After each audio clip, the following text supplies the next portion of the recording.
My GMC key fob has worn out. The button is broken. So I purchased a replacement fob. Now this is just the shell. It doesn't contain the chip. You can get these pretty inexpensively, anywhere from $5 to $10 for one of these. And what I'm going to do is show you how to take your chip from this one and the cut key blank and put it into the new fob.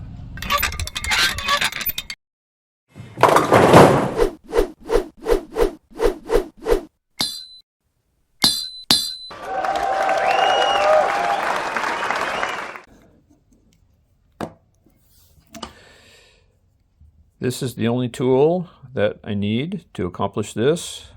A screwdriver, flat blade, and pretty wide here. You can use another implement, but a large flat blade screwdriver is really the easiest to use. I'll start by opening the new key fob. Extend the key blank. Use the broad screwdriver to remove the battery cover. We don't need that. Now you'll see there's a slot right here, right below the folding key blank. That's where we want to insert the screwdriver and pry gently, and you see the case starts to open. And then if we partly fold the key, on the end there's a little room here. We can insert the screwdriver and pry a little further. Now we can remove this cover. And the thing to realize is that that spring on this key blank is under tension.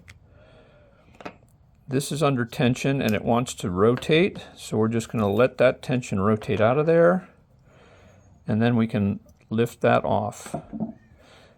And we'll lift the spring and the button off, and you can see the little battery contact has popped out of there, but that's not a big deal. We'll reinsert that.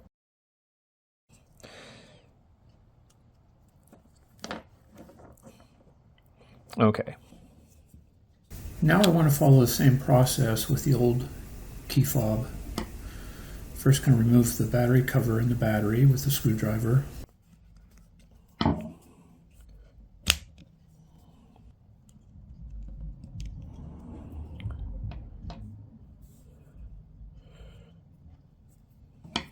And then I'm going to pry it apart at the same locations that I showed you with the new fob.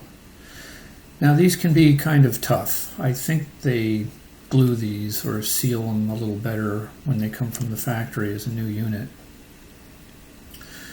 I want to do all my prying work up here by the key blank.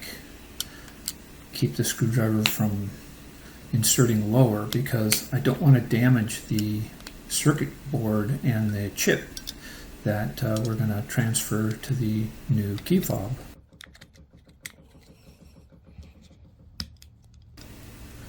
It takes a little bit of strength, and I'm going to peel this back and just break it off.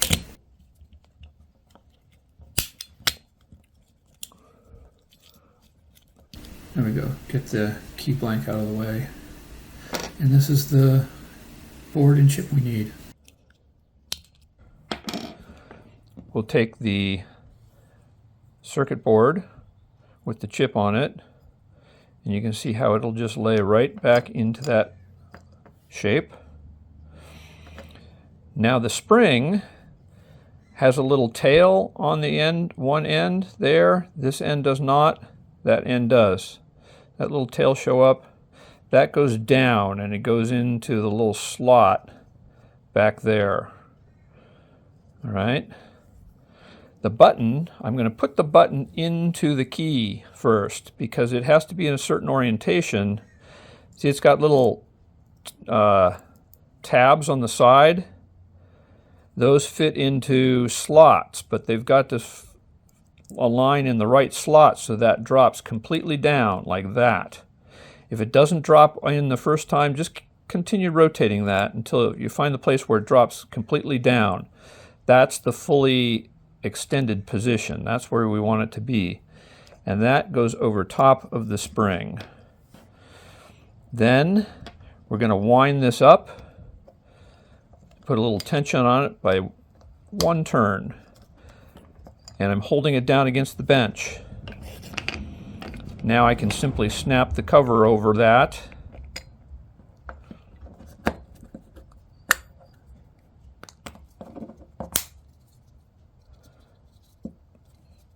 Just like that. It's that simple. Test the fold. That works fine. I can put the battery back in.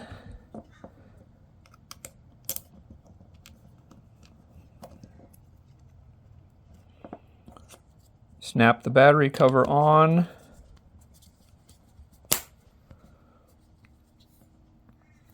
And then this new key fob has a little different setup. It's got a little hole here, and it comes with a tiny screw, and that little screw goes in, and with a jeweler's screwdriver it tightens and keeps that key fob from popping apart. You know how the old one was really hard to get apart because it was probably sealed back here where I broke off that old one? Well, this keeps the new one together. And then they give you these little sticky buttons that fit over that hole and just kind of hide all that and keep that secure. There we go. There's our new key fob. Now, let's check it for the automobile. Oh, I heard it go. Oh, let's see. We can look over here.